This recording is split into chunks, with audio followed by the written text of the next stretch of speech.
So we've learned Canada is decently prepared to deal with foreign interference and disinformation, but we still have a few weeks to go in this election cycle, and nefarious governments can still target us.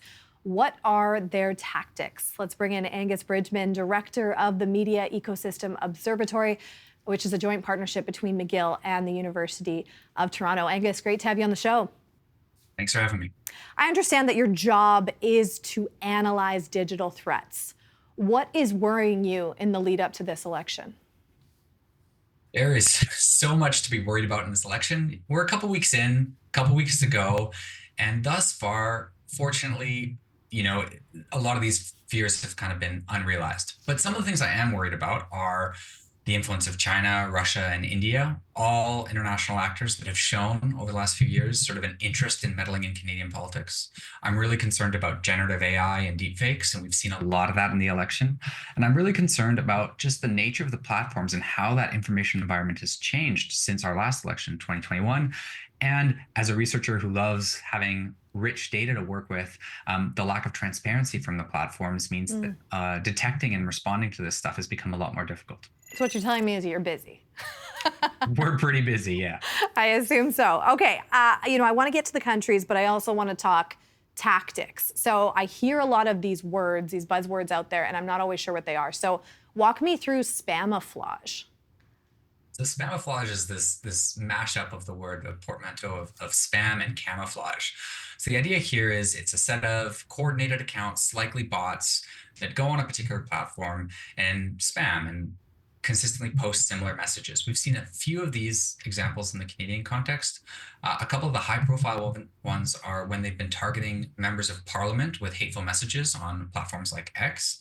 So there'll be a spam of these hateful messages, and it's not clear where they're coming from. And even some appear to sort of be constituents. So it kind of gives this impression of anger directed at these parliamentarians that doesn't actually exist. With the foreign interference conversation, I also hear about transnational repression. Like, what does that look like in the Canadian context in an election cycle?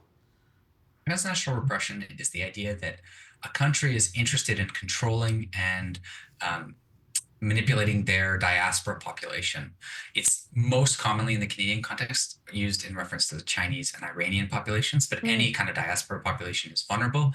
And it's simply that if you are, for example, a Chinese Canadian national with continued connections to mainland China, you can be subject to influence, or they can attempt to influence you, potentially threatening members of your family, bounties, things like that. We've seen some of that already in this election. I want to talk about countries now. So you mentioned China, and transnational repression is one of the tactics. What else is China really known for?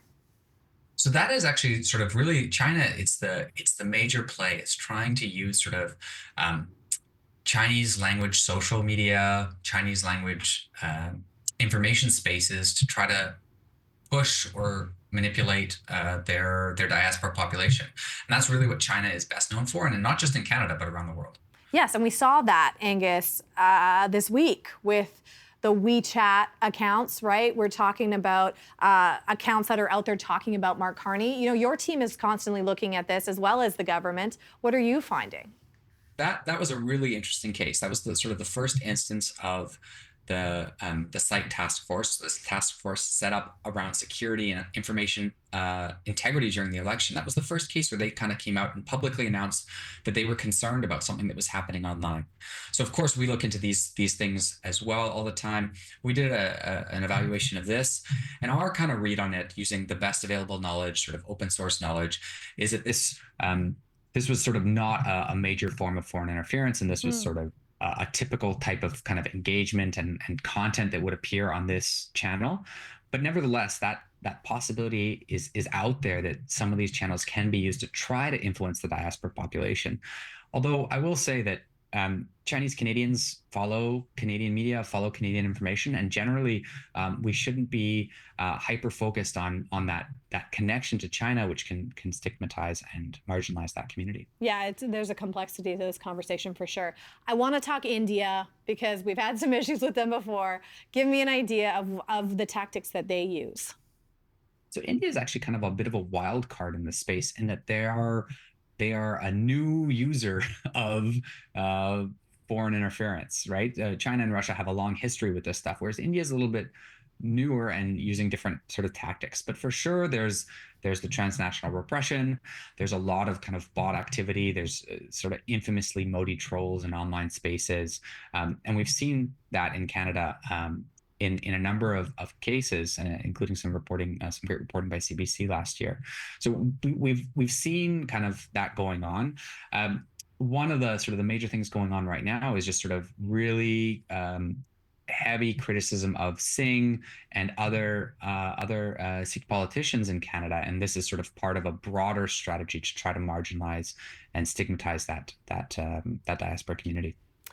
Angus, when you're talking about online spaces that you are looking at as a team, like what spaces are you looking at, and what places should people be extra cautious around?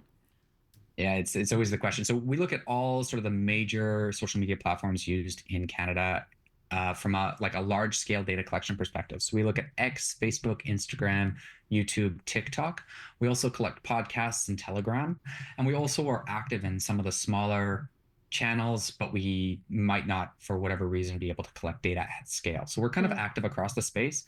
What we really try to focus on is influential voices. So one of the quirks of the online space is that everyone has free speech. Everyone can say what they want, but very few people actually get heard. And so what we're doing is trying to track the people who get heard, the people with a voice who have influence in online spaces. And if we track everything that they say, then we get some pretty good insight into what's going on in the information environment kind of more broadly. So what is being amplified and why? I'm always curious, Pakistan gets flagged, so does Iran in a lot of the conversations. Are you worried about those countries in this election? Yeah, I mean, I'm worried about everything. As you said, sort of at the top there, it's partially my job to be worried about this, and all of these countries have interests in Canada and can use sort of information manipulation tactics, can try to persuade. One of the really important things sort of to keep in mind here, though, is that information manipulation isn't just from around the world. It's also here at home, and people can use it here at home. And we've seen a few examples of that as well. Angus, Donald Trump has changed the game in the way that he communicates, what he talks about on social media, calling Canada the 51st state, spreading misinformation, disinformation about fentanyl at the border, for example. Does that count as foreign interference, or is that separate? Specifically, the interference influence line is how overt it is. That is to say, do you know it's happening, and do you know it can kind of be linked to somebody with a specific objective? Trump, Elon Musk, they're free to say what they want about Canada, and Canadians can see that they've said it and can make up their mind based on their opinions of those people, right? And that's normal in politics. That's part of politics. That's part of day-to-day politics. It's unusual, the amount that they are really kind of commenting, but it's not unprecedented. And so that's influence, and Canadians can absolutely make up their mind.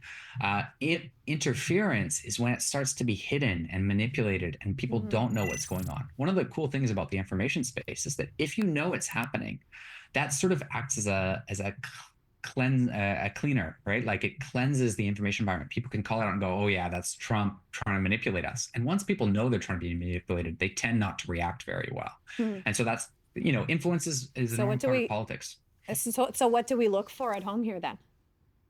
So my kind of big advice to Canadians is during the election, just follow a very simple rule, which is when you're in online spaces and you see a piece of information, ask yourself, do I know that this source is Canadian, and do I know that this source cares about me and my community? If the answer is a vigorous yes, go for it. If the answer is maybe, or I'm not so sure, then maybe don't pay attention to that information. What we want to have during an election is a national conversation about the future of our country. And let's not worry about voices outside the country trying to manipulate us, or let's worry about it, but not pay attention to them and let them dictate what our politics is about. Angus, very important work that you are doing. It is so great to have you on the program today. My pleasure.